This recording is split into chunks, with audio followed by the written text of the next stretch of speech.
오늘 주시는 말씀은 성령 충만하신 예수 그리스도 네 번째 설교 누가복음 4장 14절부터 21절의 말씀이 되겠습니다.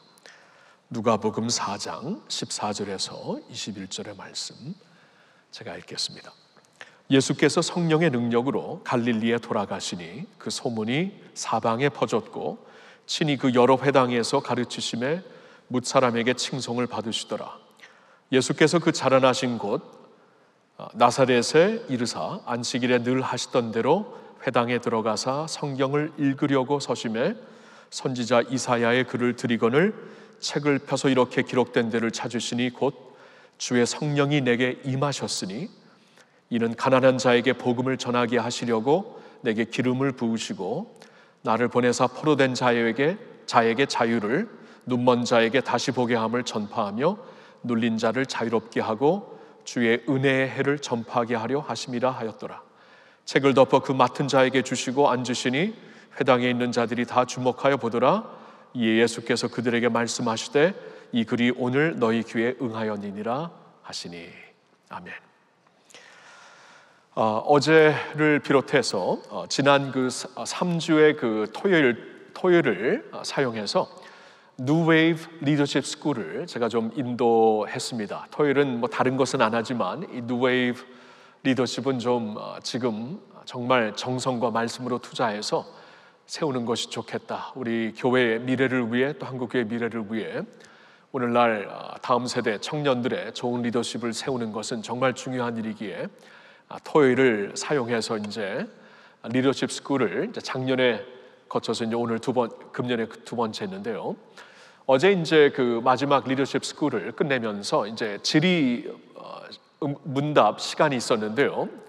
그 중에 한 질문이 목사님 요새 이제 그 전에는 쭉 본인들의 고민거리 또 본인들이 궁금해한 그 내용들을 쭉 질문을 했지만 어느 한 질문은 그래도 이제 우리가 목사님을 위해 좀 기도하고 싶다고, 목사님 요새 좀 힘든 일이 있습니까? 고민거리가 있습니까? 우리가 어떻게 기도해 드릴까요? 라고 이렇게 질문을 주셔서 굉장히 마음이 따뜻했는데요. 저에게 사실 고민거리가 하나 있습니다. 염려거리가 하나 있어요.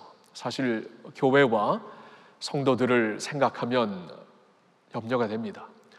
왜냐하면 이렇게 계속 비대면으로 계속되는 이러한 상황 가운데 정말 믿음을 제대로 지킬 수 있을까? 영성이 흔들리지 않고 제대로 버틸 수 있을까? 솔직히 고민이 되고 우려가 됩니다. 사실 성경을 보면은 우리의 영성과 그리고 성전은 이렇게 굉장히 밀접한 관계가 있습니다. 우리가 지난주에도 썼던 시편 27편의 다윗이 자신이 일평생 구하는 것 한 가지, 그것은 바로 내가 내 평생에 여호와의 집에 살면서 여호와의 아름다움을 바라보며 그의 성전에서 주를 사모하는 것이라고 고백을 하고 있습니다. 그러니까 하나님의 사람 다윗, 하나님의 마음에 합했던 다윗도 그의 영성은 사실 성전에서 하나님의 집에서 하나님의 영광을 바라보며 이렇게 그 형성된 영성입니다. 우리의 영성과 이 성전은 굉장히 밀접한 관계를 사실 갖고 있습니다. 요한복음 2장을 보아도 예수님을 가리켜 예수님이 이제 주의 선을, 아버지의 전을 사모하는 열심이 나를 삼킨다. 예수님에 대해 이런 말씀이 전파된 것을 제자들이 기억했다라는 말씀이 있죠. 주의 전을 향한 나의 사모함이 나를 삼켜버린다. 예수님에게도 아버지의 전, 성전을 사모하는 그러한 영성이 있었다는 것입니다. 그러니까 고민이 될 수밖에 없어요. 이렇게 이제 성전에서 우리가 정말 같이 기도하고 같이 예배하며 같이 교제하고 사역을 하면서 우리의 영성을 지켜나가는 것인데 이제 요사이 그럴 수도 없고 또 앞으로도 이런 일이 계속 반복될 수도 있을 것 같아 사실 마음속에 우려가 있습니다. 솔직한 저의 고백입니다. 그래서 여러분들을 마음에 품고 기도합니다. 자, 그러면서도 절망하지 않는 이유가 하나 있습니다. 성령님 때문이에요. 고린도전서 3장 16절을 보니까 성령께서 우리를 성전 삼아 우리 안에 거하신다. 믿는 자들을 성령께서 성전을 삼아 우리 안에 거하신다라는 말씀이 있습니다. 그러니까 성령께서는 우리 안에 성전의 영성을 충분히 일으키실 수 있다, 충만하게 하실 수 있다, 그런 말씀이기도 하죠. 그래서 지금은 그 어느 때보다 이 성령님을 사모하며 성령 충만해야 할 때입니다. 성령 충만하시어서 우리가 비록 오늘도 비대면으로 성전에 와서 예배하지 못하고 비대면으로 예배를 드리고 있지만, 우리 안에 계신 성령님, 그 성령 충만함을 통해 우리를 하나님의 전 삼아, 성전 삼아 우리 안에 거하시는 성령님이 우리 안에서 성전의 영성도 일으키시고 성령 충만함으로 이때를 잘 영성으로 무장하고 전진하고 새롭게 일어날 수 있기를 예수님의 이름으로 축복합니다. 꼭 그렇게 되기를 바라요. 그런 면에서 요사이 우리가 시리즈 설교로 듣고 있는 성령 충만하신 예수 그리스도, 이 말씀은 참 우리가 깊이 들어야 합니다.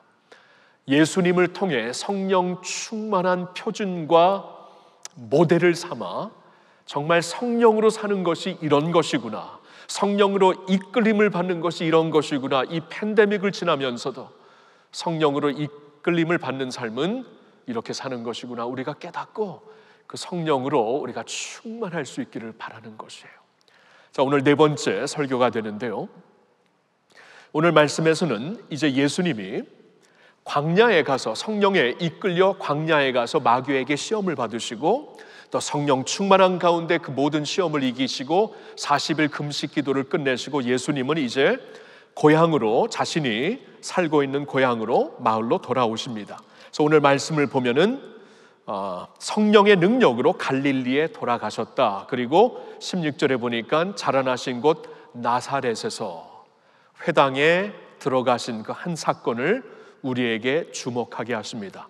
여기서도 예수님은 성령 충만하셨다는 성경의 설명이 있고요. 그리고 그 회당에 들어가서 그날 예수님이 이제 사람들 앞에서 성경을 읽고 성경을 해석하는 그러한 자리에 서시게 됩니다. 여러분, 지금 유대 사람들은 예수님에 대해 놀라운 일을 목격을 했었죠. 얼마 전에 이제 요한의 세례를 받으려고 많은 사람들이 요단강에 모였을 때 예수님도 그 자리에 오셔가지고 세례를 받으실 때 하늘에서 소리가 들렸죠. 이는 내 사랑하는 아들이라, 내 기뻐하는 자라라는 하나님 아버지의 소리를 거기 있는 사람들이 같이 들었습니다. 그리고 성령이 비둘기같이 하나님의 성령이 예수님에게 임하시는 것을 사람들이 보게 되었습니다. 그 자리에 유대인들이 많이 있었지만 없었다 할지라도 이 소문은 금방 퍼졌을 것입니다. 그래서 모든 사람들이 지금 굉장히 기대하는 마음으로 이분이 과연 그분인가, 이분이 과연 우리가 기다렸던 메시아인가 하면서 굉장히 기대감이 부풀어 오르는 그러한 상황이었을 것입니다. 근데 예수님이 이제 40일 동안 광야에 가서 이제 사라지신 것이죠. 거기서 뭘 하셨는지 하시다가 이제 물론 기도를 하셨지만 다시 돌아와서 성령 충만한 모습을 보았으니까 그날에도 예수님에게 이제 말씀을 읽고 우리에게 이 말씀을 선포해 달라고 이제 두루마리죠. 그 당시엔 책이 아니었고 성경 두루마리를 드렸는데 그때 드렸던 말씀이 이사야였습니다. 거기 그 회당에서 성경을 책임지는 자가 드렸던 것인지 아니면 예수님이 저것을 달라고 했던 것인지 아마 후자인 것 같아요. 예수님이 저 두루마리를 달라고 했을 것이고 그 두루마리를 딱 피셨을 때 오늘 본문 18절 19절에 이 말씀은 이사야 61장 1절부터 3절에 나온 말씀인데 거기를 펴서 예수님이 읽으셨다는 것입니다. 그 내용을 다시 한번 봅니다. 18절에 주의 성령이 내게 임하셨으니, 주의 영이 내게 임하셔서 성령 충만하게 지금 내가 서게 되었으니 그 이유는 가난한 자에게 복음을 전하게 하시려고 내게 기름을 부으시고 나를 보내사 포로된 자에게 자유를, 눈먼 자에게 다시 보게 함을 전파하며 눌린 자를 자유롭게 하고 주의 은혜의 해를 전파하게 하려 하심이라 라고 예수님께서 말씀을 하십니다. 2016년도 제가 이제 특세를 하면서 여기서 말씀을 전한 적이 있는데요. 그때는 여기 나온 말씀을 한 제목 한 제목 가난한 자에게 복음을 어떻게 전하시고 또 포로된 자에게 어떻게 자유를 선포하시고 이런 식으로 하나하나씩 말씀을 보았다면, 오늘은 성령 충만하신 예수님께서 이 말씀을 인용하여 이 말씀은 자신을 가리켜 오래전에 하나님께서 이사야 선지자를 통해 말씀하신 것이다. 그때 성령께서 말씀하신 것이다. 이사야 선지자를 통해 이 말씀을 인용하시는 예수님의 전체 모습을 보면서, 성령 충만한 모습을 보면서 거기서 우리가 주목해야 될 것을 두 가지, 오늘은 좀 크게 두 가지를 보고 싶은데요. 하나는 예수님의 마음이고 하나는 예수님의 도전입니다. 자, 먼저 예수님의 마음을 보죠.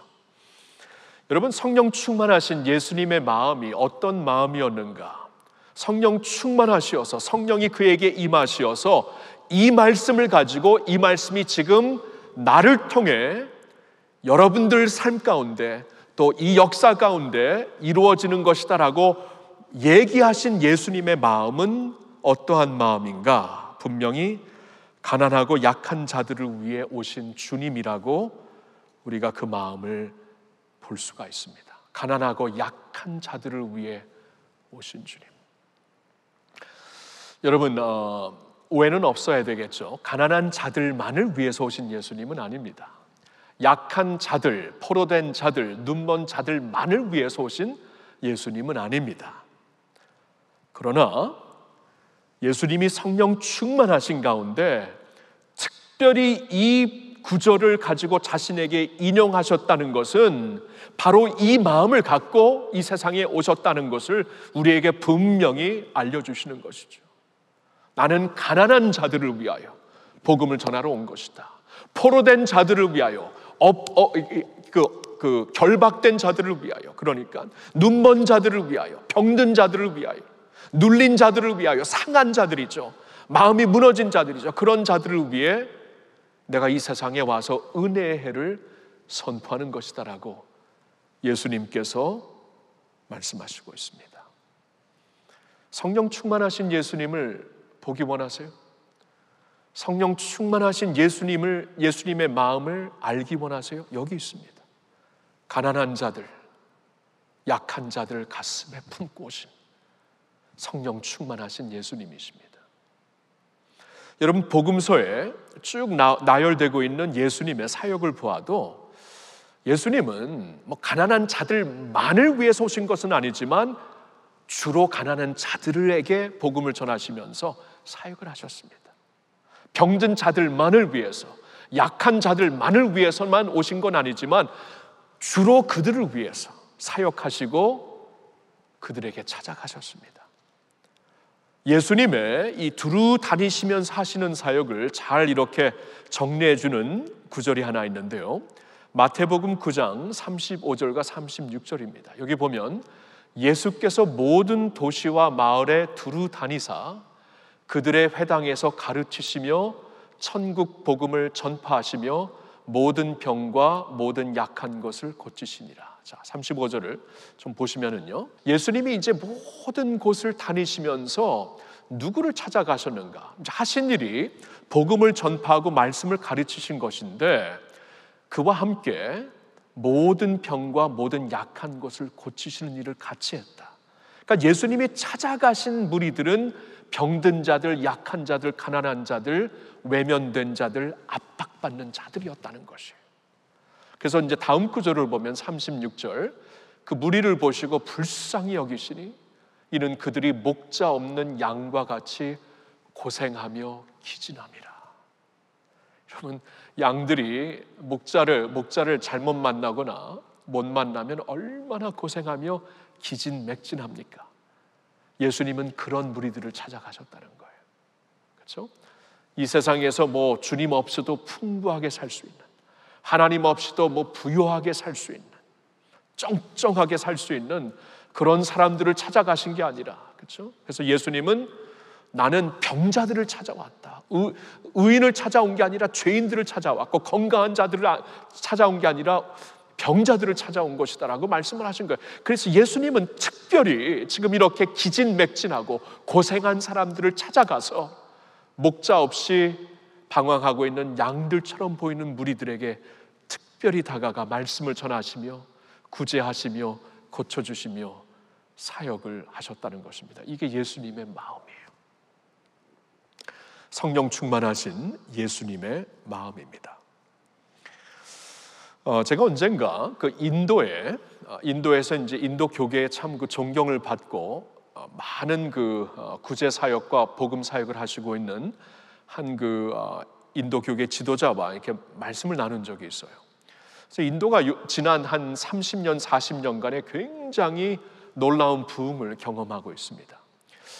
그래서 이제 인도가 그런 줄 몰랐었는데, 이제 제가 한 몇 년 전만 해도 그런 줄 몰랐는데, 이분을 통해 이제 그러한 특별히 지난 20년, 10년 동안엔 진짜 눈부시게 부흥을 하고 있다는데, 그래서 제가 물었어요. 어떻게 인도에 그런 일이 일어난 것입니까? 이제 그분이 그렇게 말을 하더라고요. 사실 인도에는 이미 200년 전에 복음이 들어왔습니다. 근데 복음이 처음 들어왔을 때에는, 그리고 그 후로 뭐 150년 동안에는 이 그 식민지였죠. 영국의 식민지였잖아요. 그래서 이제 영국 교회, 영국 사람들을 통해 복음이 전파되긴 했는데 특별히 부요층에게 전파가 됐대요.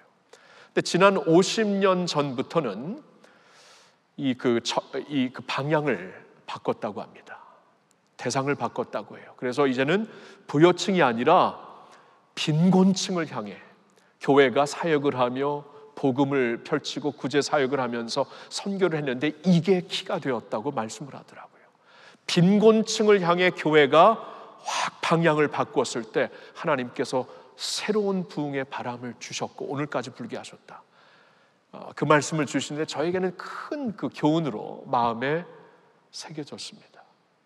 특별히 가난한 자들, 어려운 자들, 세상에 소망이 없는 자들에게 가까이 가시어서 그들을 마음에 품고 사역하시는, 역사하시는 주님을 인도에서 볼 수 있는 것이죠. 저는 이민자로 자랐습니다. 미국에 초등학교 4학년 때 부모님을 따라 이민 가서 70년도 중반부터 이민자로 쭉 살았는데, 지금 조국에 있는 분들보다 디아스포라 이민자들의 믿는 비율이 훨씬 더 많습니다. 높습니다. 왜 그런가 저는 생각을 해봅니다. 왜 이민자들에게 더 주님을 찾는 갈급함이 더 있을까? 왜 부흥이 더 있는 것일까? 쭉 보면은 저는 이민자로서 그 이민자들이 갖고 있는 그 약자의 마음, 빈곤한 마음, 이렇게 그 사회의 틀 안에 차별받고 있는 마음을 압니다. 피부로 압니다. 소수민족으로 살면서 왠지 항상 이렇게 그 차별과 그 외면의 대상이 되는 자신들을 느끼고 있기 때문에 공허함은 더 크고요. 그런데 공허함 때문에 하나님을 찾는 건 아닙니다. 꼭 그런 건 아니죠. 근데 그러한 자들에게 더 가까이 오시는, 그러한 사람들을 마음에 더 품고 오시는 예수님이 분명히 이민자들 그 커뮤니티 안에 느껴집니다. 저도 그때 그래서 예수님을 믿게 됐고, 저 가족도 그랬고, 분명히 아직도 기억하는 것은 저와 제 가족이 예수님을 믿고 구원을 받았을 때 참 그 가난한 가운데, 소망이 없는 가운데, 내일이 막막한 가운데 예수님이 우리를 찾아오신다. 하나님이 나를 사랑하시는데 나를 어느 정도 사랑하셨는가? 십자가에 달리 죽을 만큼 사랑하셨다. 저 하나님은 멀리 계신 다른 사람의 하나님이 아니라 나의 하나님이다. 이것이 확실하게 느껴지는 이민교회에서의 경험이 있습니다. 저는 그래서 경험으로도 알아요. 주님의 마음은 가난하고 약한 자들에게 더욱더 가 있는 것이구나. 성령 충만한 예수님의 모습은 이러한 모습이구나. 예수님의 마음을 우리가 알았으면 좋겠습니다. 근데 예수님의 마음을 아는 것도 중요하지만 두 번째로 예수님이 주시는 도전이 있습니다. 그것은 가서 너희도 이와 같이 하라는 것입니다.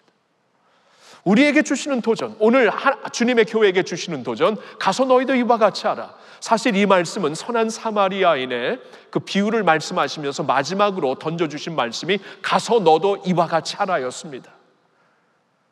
똑같이 오늘도 이 말씀으로 적용하고 싶습니다. 우리가 성령 충만하신 예수님을 모델 삼아 그분이 어떤 분이었는가, 그분의 마음이 어떤 마음이었는가 우리가 진정 보기 원하면은 오늘 말씀에서 볼 수 있는 것이고, 그 마음이 약한 자들, 소외된 자들, 궁핍한 자들, 소망이 없는 자들, 병든 자들을 향해 더 가신 마음이라고 알았다면은, 그리고 예수님의 사역이 그들을 위해 펼쳐진 사역이었음을 알았으면 이제 너희도 가서, 우리도 가서 그렇게 하라는 것입니다. 예수님의 성령 충만을 우리가 추상적으로 알 수는 없죠. 그냥 지식적으로만 알 수는 없는 것이죠. 그분을 우리가 모델 삼아 그분의 성령 충만한 모습을 우리의 삶에서도 실천해야지요. 그래야 우리도 성령 안에서 살 수 있습니다. 그래야 우리도 성령 충만한 사람들이 될 수 있고 교회가 될 수 있습니다. 어떤 사람이 되어야 되는가? 예수님처럼 우리도 약한 자들, 가난한 자들을 마음에 품고 살라는 거예요. 그리고 예수님이 하신 것처럼 그들을 위하여 구제사역, 회복사역, 자유, 치유사역을 펼치라는 것입니다. 예수님이 부활하신 후 두려워서 밖에 나가지 못하고 있는 제자들을 찾아오신 적이 있습니다. 요한복음 20장 19절부터 보면은 이런 말씀이 나와 있습니다. 이날 곧 안식 후 첫날 저녁 때 제자들이 유대인들을 두려워하여 모인 곳의 문들을 닫았더니 예수께서 오사 가운데 서서 이르시되 너에게 평강이 있을지어다. 이 말씀을 하시고 손과 옆구리를 보이시니 제자들이 주를 보고 기뻐하더라. 예수께서 또 이르시되 너에게 평강이 있을지어다. 아버지께서 나를 보내신 것 같이 나도 너희를 보내노라. 이 말씀을 하시고 그들을 향하사 숨을 내쉬며 이르시되 성령을 받으라. 여러분, 이 말씀에 그 핵심을 아시겠어요?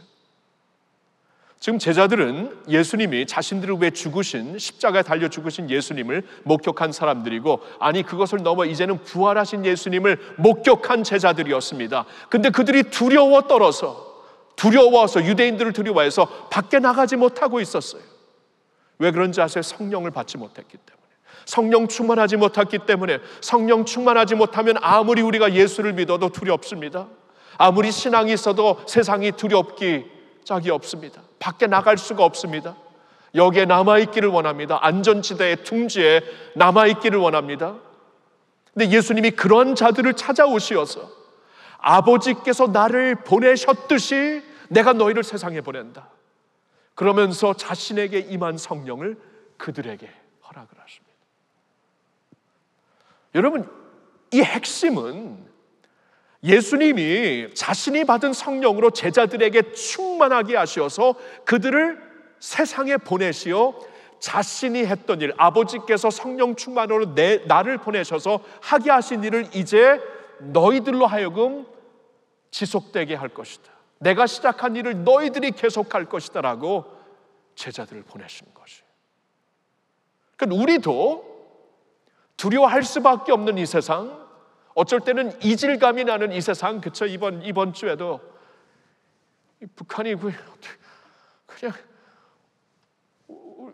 우리 시민을 그냥 사살해 뿌리고 불태우는지 모르겠지만 자신들은 안 하겠다고 하는데 이런 일이 있고 막 이질감이 생겨요. 이질감이 생기고 너무나 답답하고 두렵기 짝이 없는 세상, 갈라진 세상, 아픈 세상, 피하고 싶은 세상인데, 그래서 어떻게 보면 여기가 좋사오니 여기에 천막을 세우고 주님을 위해, 모세를 위해, 엘리야를 위해 베드로가 얘기했듯이 여기에 있고 싶습니다. 근데 주님 아니다.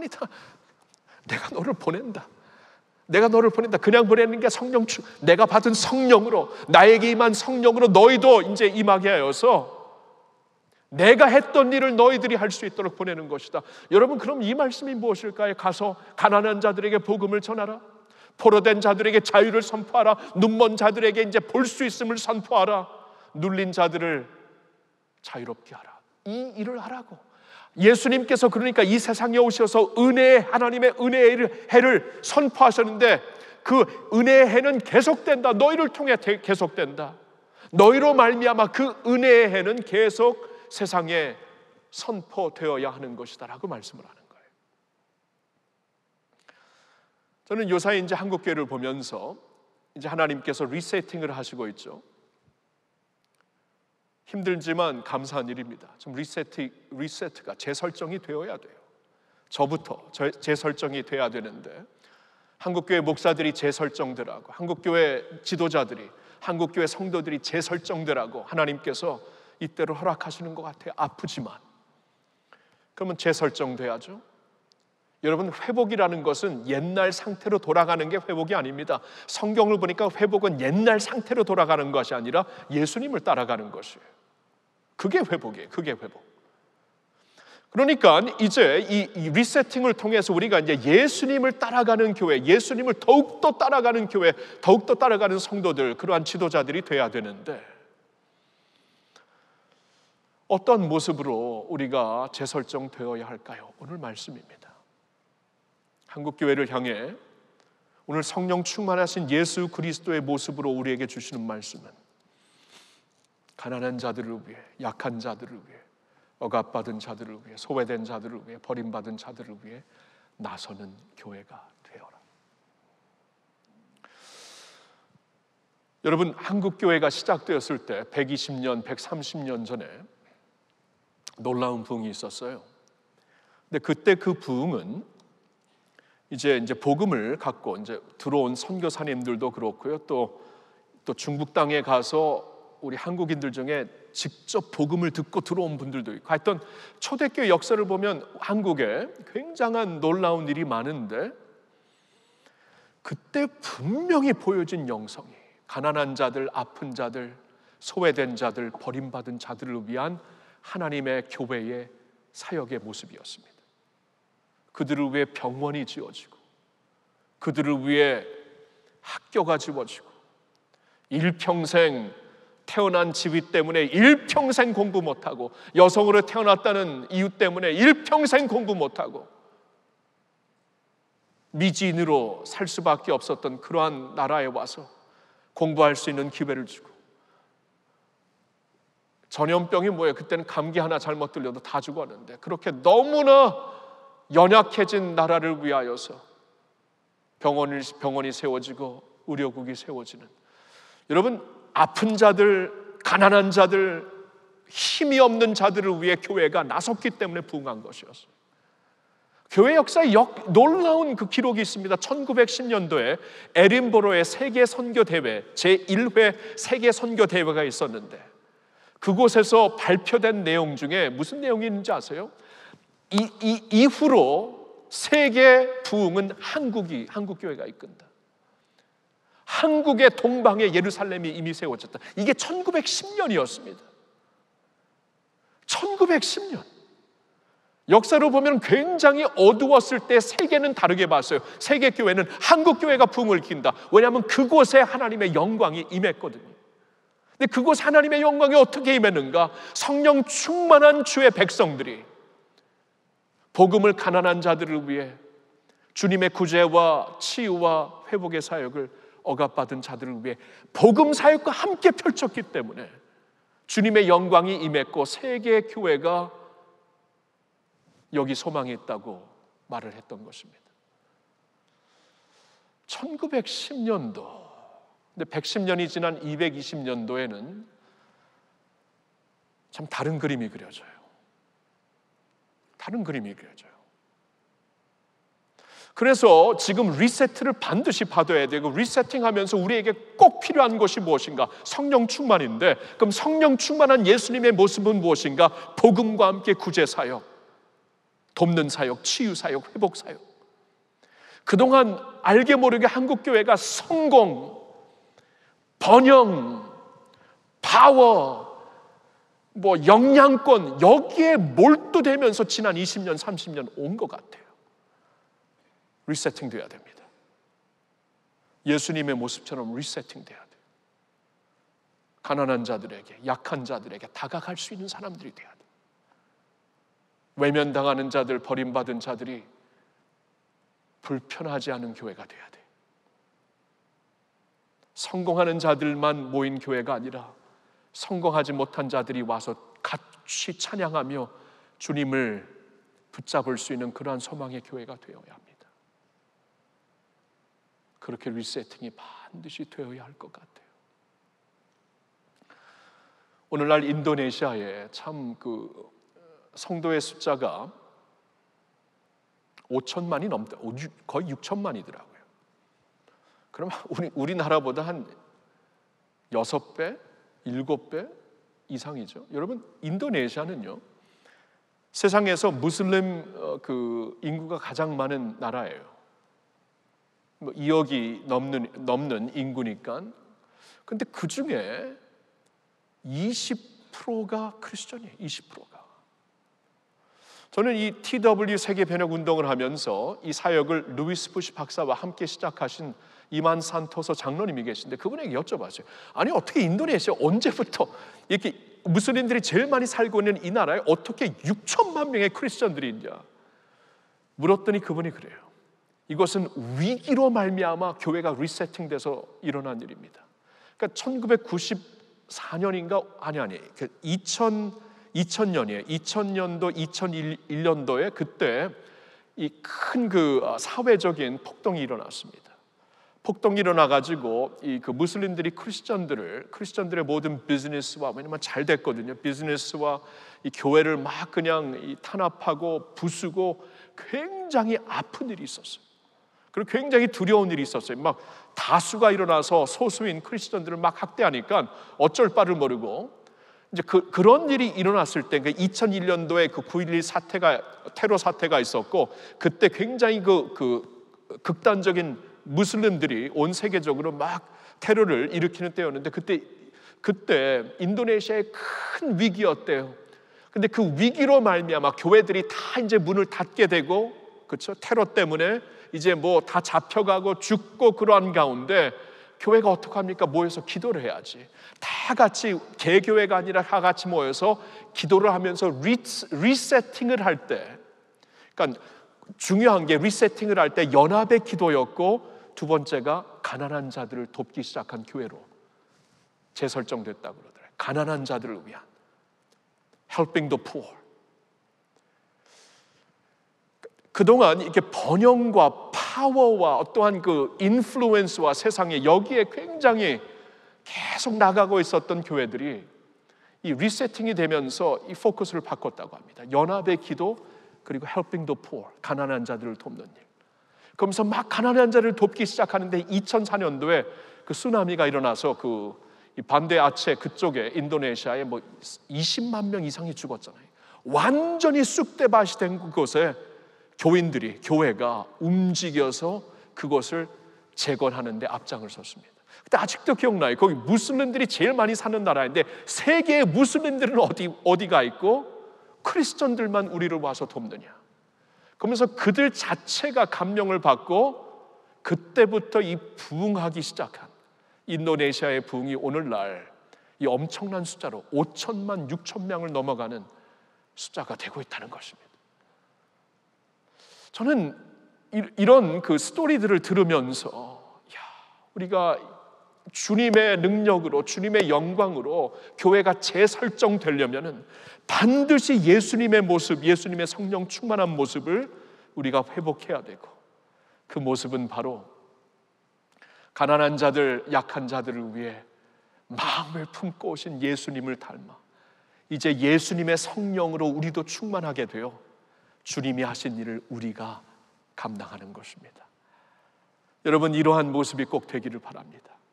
이러한 모습으로 우리 교회, 한국교회가 반드시 다시 재설정되어서 100년 전에 보여주셨던 영광, 아니 그것을 능가한 새로운 영광을, 이 위기로 말미암아 새로운 영광, 하나님의 은혜의 해가 새롭게 이 땅에도 선포가 되고, 전에 몰랐던 하나님의 영광이 이 땅에 꼭 임할 수 있도록, 그리고 그 영광이 북한 땅까지 갈 수 있도록 하나님이 그렇게 역사해 주시기를 예수님의 이름으로 축원합니다.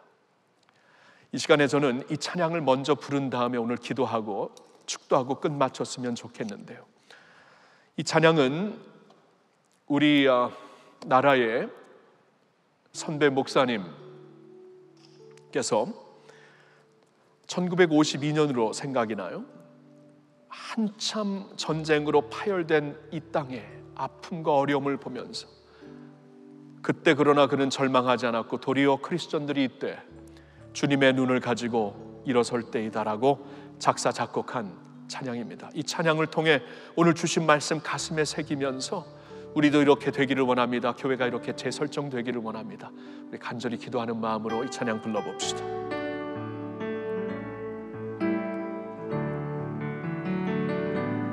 눈을 들어 하늘 보라 어지러운 세상 중에 곳곳마다 상한 영의 탄식 소리 들려온다. 이는 나를 사랑 길을 잃고 헤매이며 감자처럼 길지나 믿는 자여 어디 알고 눈을 들어 하늘로 어두워진 세상 중에 외치는 자만 걷나 생명 쓰면 말라서라 죄를 계속하신 주님 선한 일꾼 찾으시나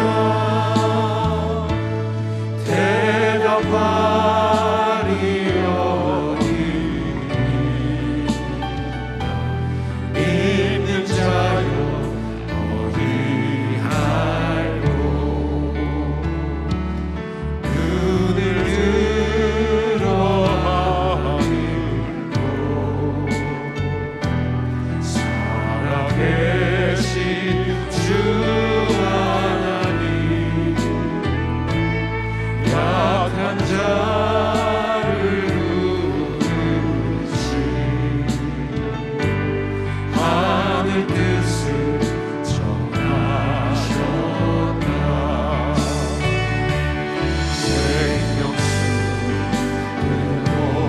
홀로 예수 정리로 나중이라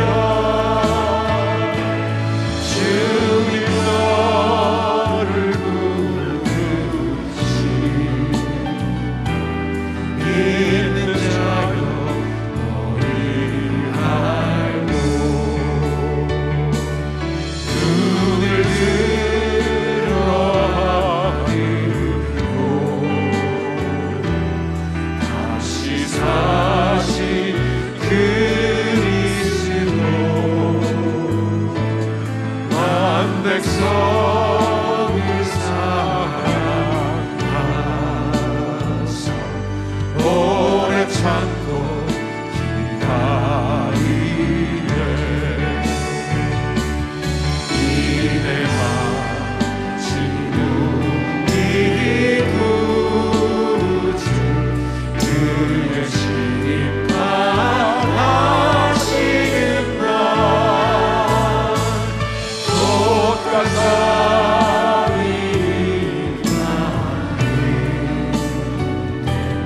믿는 자여 어디 알고.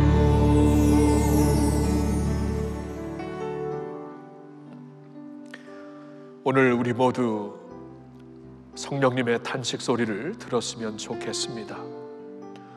오늘 우리 모두 예수님이 우리를 향해 요구하시고 부탁하시는 음성을 들었으면 꼭 좋겠습니다.